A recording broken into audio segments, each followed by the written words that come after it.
Mga kapatid, babasahin po natin ang paksa ng ating leksyon. Ang panalangin ni Jesus, ang pagkakanulo at ang pagdakip sa kanya sa halamanan ng Getsemani. Pagkatapos po na makapaghapunan ang Panginoong Kristo kasama ang kanyang mga alagad, na sa pagkakataong yun ay pinagpauna niya ang gagawing pagkakanulo ni Judas Iscariote at ang pagkakaila sa kanya ni Simon Pedro.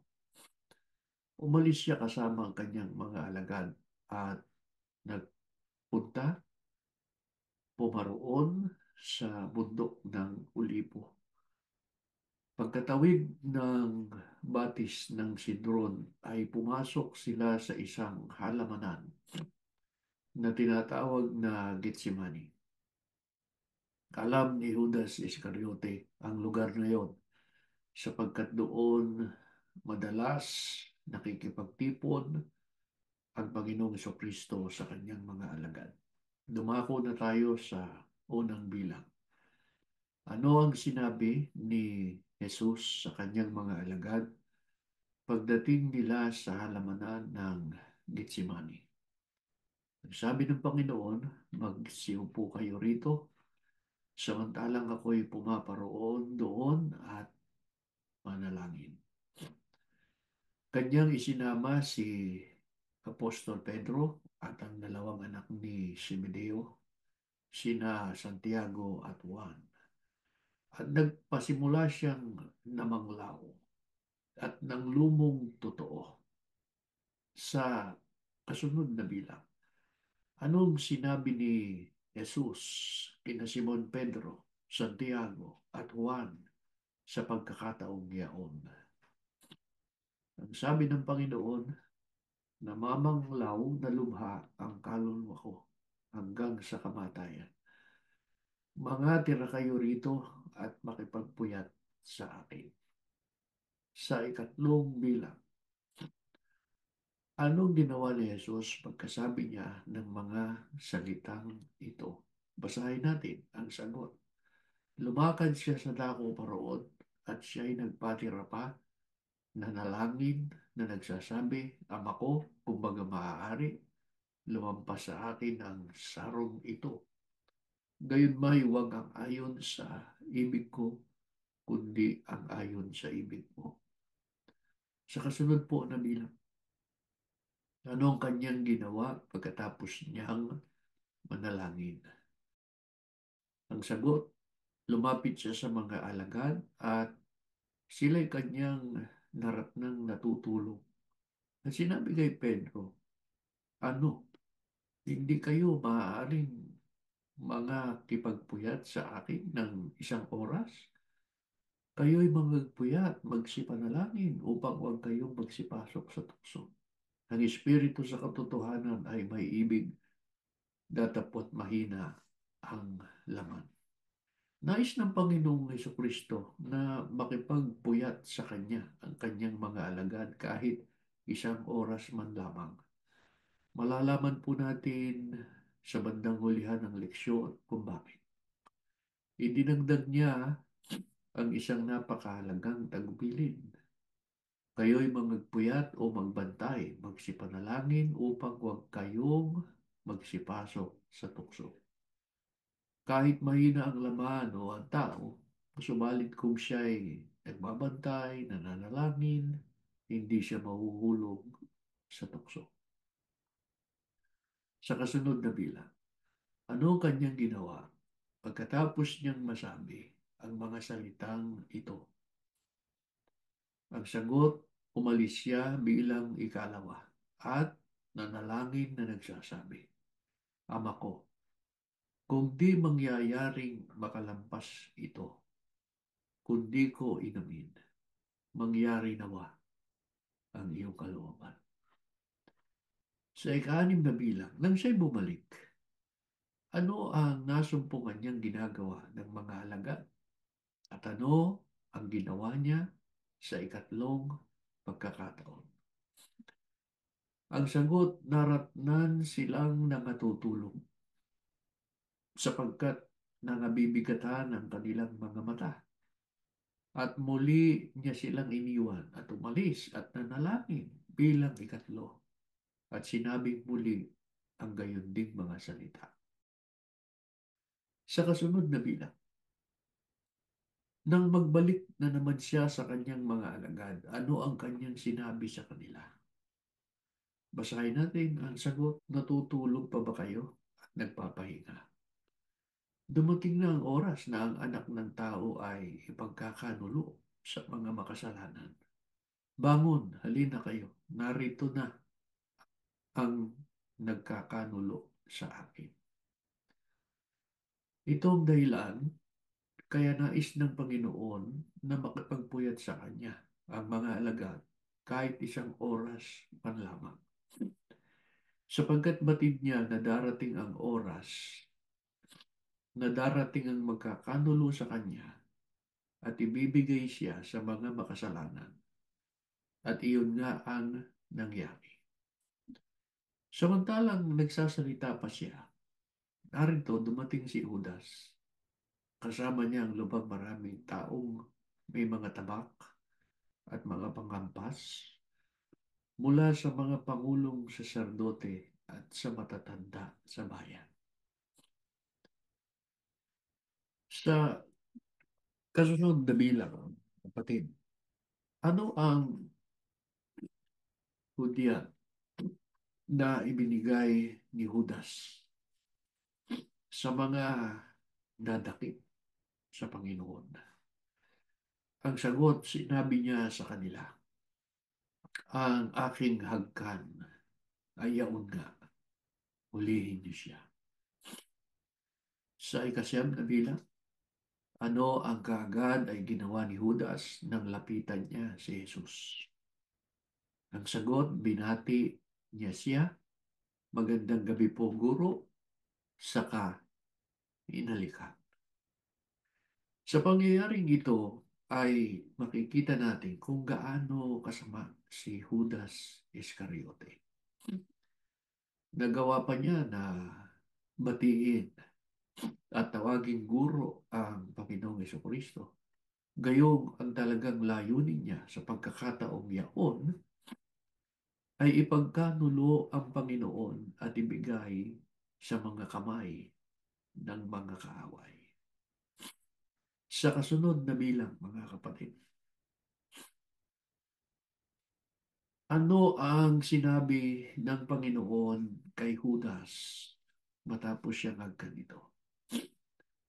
Ang sabi ng Panginoon, kaibigan, anong dahilan ng pagparito mo?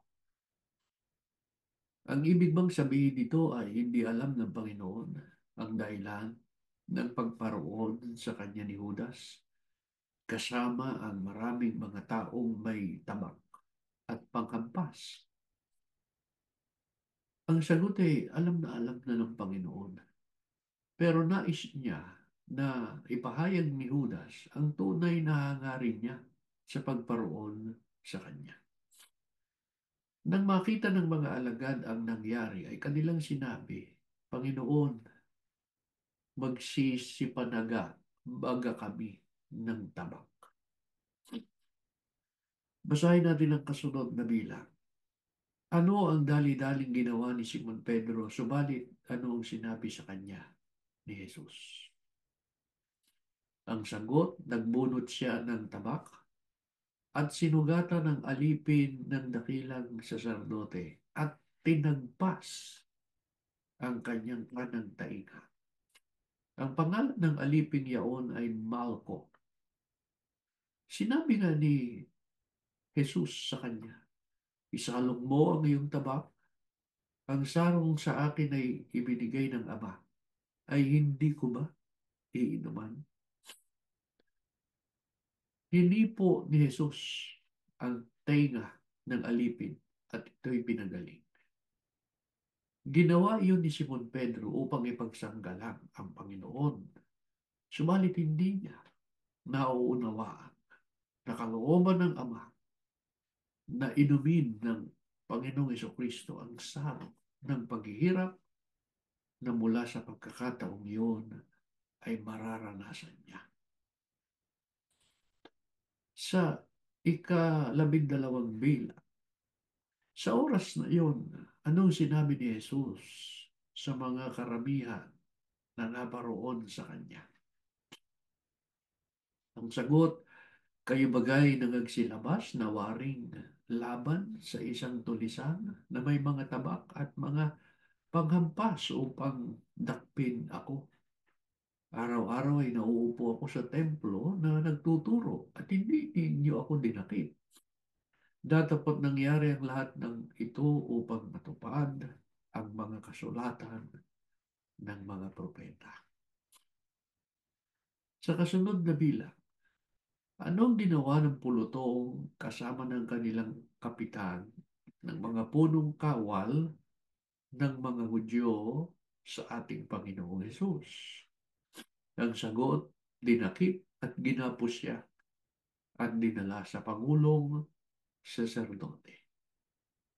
Sa kasunod na bilang, anong ginawa ng mga alagad nang madakip na si Jesus? Ang sagot, sila ay nagsitakas. Mga kapatid, bagamat batid ng Panginoong Hesus Kristo na ang Diyos ang may kalooban na siya ay magbata ng maraming hirap at mamatay upang mabigyan ang sangkatauhan ng pagkakataong maligtas sa parusa bunga ng kasalanan. Gayunman, bilang tao, nakadama ng labis na panlulumo, kapanglawan. Nang maramdaman niya ito ay nanalangin siya sa ating Ama na sinabing, Ama ko, kumbaga maaari, ay lumampas sa akin ang sarong ito. Ibig sabihin, yung mararanasan niyang paghihirap at kamatayan. Pero ang sabi niya, gayon may wag ang ayon sa ibig ko, kundi ang ayon sa ibig. Hindi lamang minsan niya ito idinalangin, kundi 3 ulit.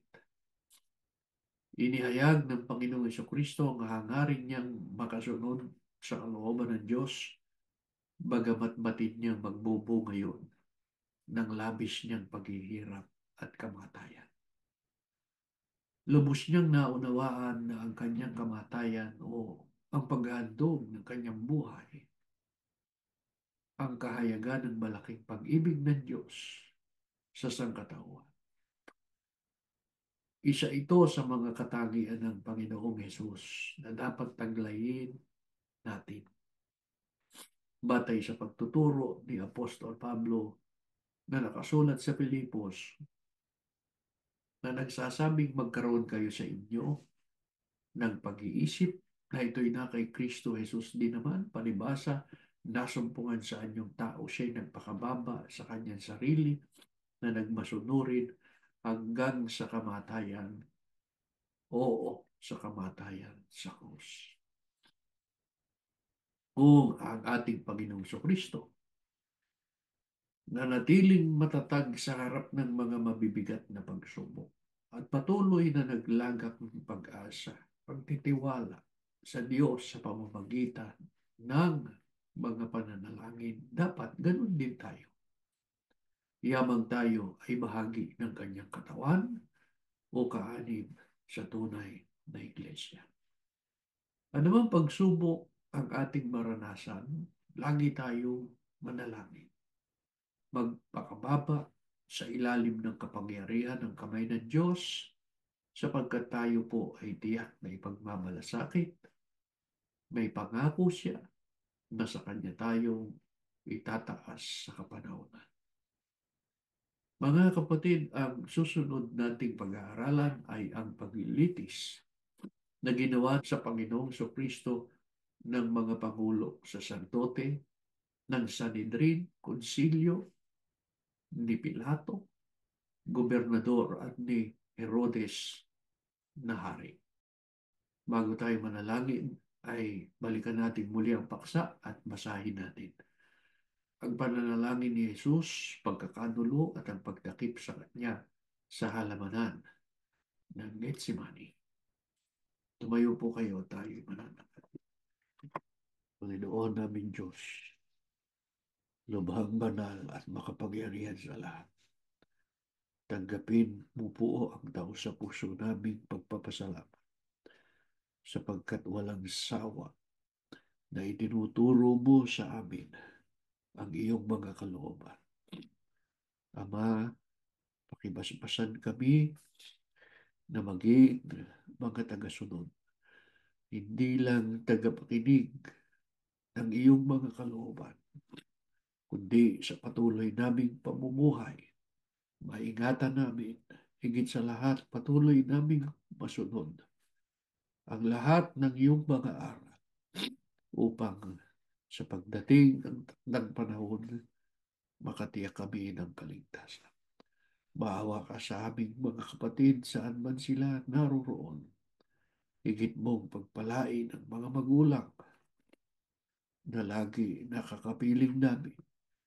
Sila ang una mong gawin, matatag, nag-iingat, at sumusunod sa iyong mga kalooban upang maging mabisa silang kasangkapan sa pag-akay at sa pagtuturo sa kanilang sambahayan.